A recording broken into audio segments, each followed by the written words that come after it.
Pierre Poilievre. Quand vous parlez de protéger When la you langue talk française about à l'extérieur protecting the du French Québec, language vous outside parlez Quebec, d'élargir l'accès à you're talking about l'immersion. expanding Qu'est-ce que vous access promettez to pour les immersion. centaines d'enfants What are you francophones promising ayants droit qui n'ont to pas de place dans a les lot écoles? Parce of qu'en ce moment, on ne students who construit have pas no assez room in those d'écoles schools francophones à because there l'extérieur du aren't Québec. enough Donc, est-ce francophone que vous vous schools being engagez built à outside soutenir la Quebec? construction? Are you Merci, une très bonne question. pledging to support the construction of more schools? Thank you for that question. When I was a young person in Calgary, I was able to attend an immersion school where my father was also a teacher. So this is something that is very important to me, and I know there's a lot of demand. Obviously, management of schools is a provincial area of jurisdiction. They are the ones that control which schools are established in which communities, and I'm prepared to work in full cooperation with the provinces to ensure that that access can be expanded. Now, I made an announcement previously about an immersion program that would allow young people to go to Quebec, to the Saguenay and other places in Quebec where there's a large concentration of francophones. Just speaking French and being in immersion for 5 weeks, I did that when I was about 20 years of age, and I think I announced that I would double the funding of that program so that we can have more Anglophones right across Canada to go to Quebec and get involved in immersion programs and begin to achieve the necessary proficiency. Now, with respect to Francophone immigration outside of Quebec, Mr. Carney announced a target of 12%. What target are you proposing?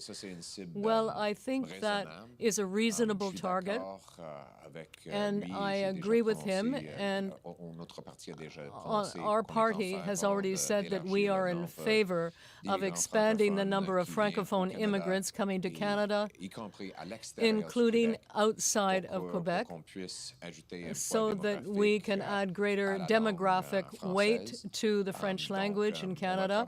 So we will work in full cooperation with the communities to expand the number of Francophones who come to Canada and make Canada their home. Thank you. English, please. Sheila Gunn-Reid for Rebel News. Yes. We've seen the NDP tonight refuse to take questions from independent journalists. The Liberals have gone one step further. The Carney campaign has called the police on independent journalists. Trudeau before that brought in C-18, C-11. The Liberals are promising a revamped version of the Online Harms Act. What would a Conservative government do to ensure the independence of the press and protect Canadians' right to have access to information and hold their politicians to account? We are the only party that's willing to protect freedom of the press, of all the media, and we will also repeal C-11, the censorship law. We will remove the censorship of Canadian news on web platforms like Facebook and Instagram, and we will fight back against any kind of Orwellian online censorship law like the one that the previous Liberal government instituted.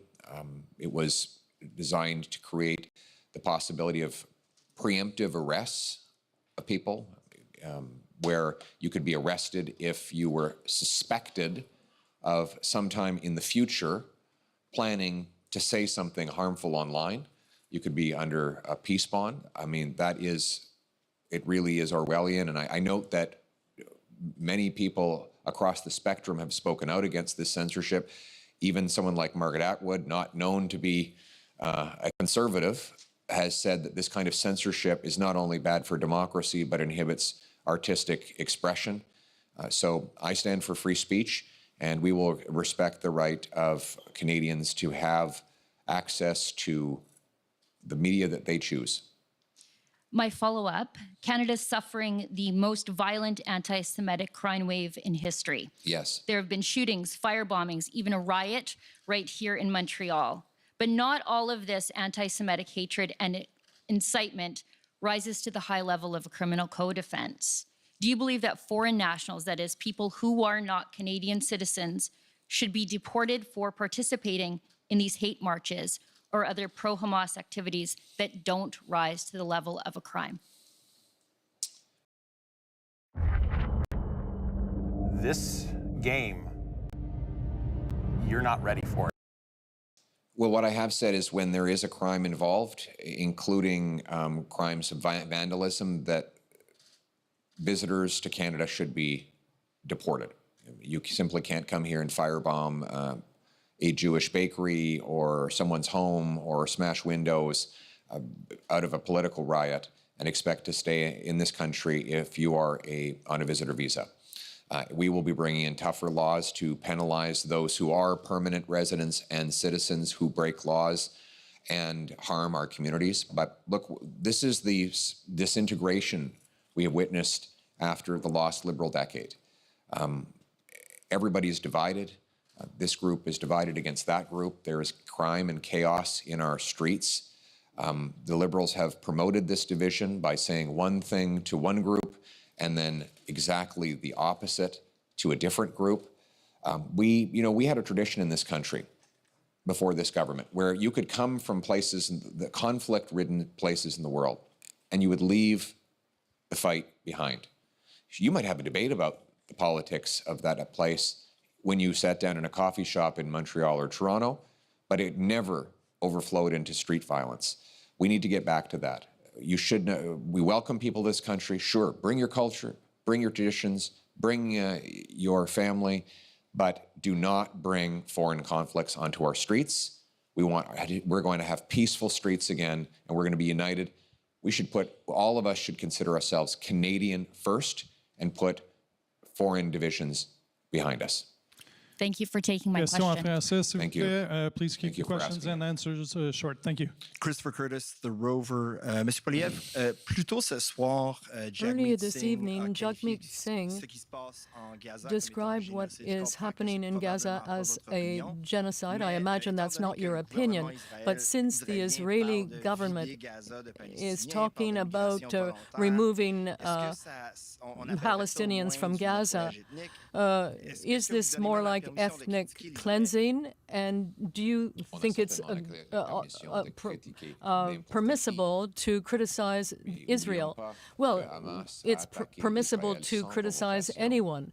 However, Hamas attacked Israel with the mission of raping and killing as many citizens as possible. Israel had already ceded Gaza, and this was an unprovoked invasion. And unfortunately, there is a great deal of suffering among Palestinians, but the blame rests with Hamas. Hamas wants to maximize suffering among Palestinians in order to extend the conflict, to prolong the conflict. So I reject Mr. Singh's approach to this. We will remain true to those allies who are against terrorism. Yes, but bombs fell on many universities and other institutions in Gaza. People there are not getting the help they need.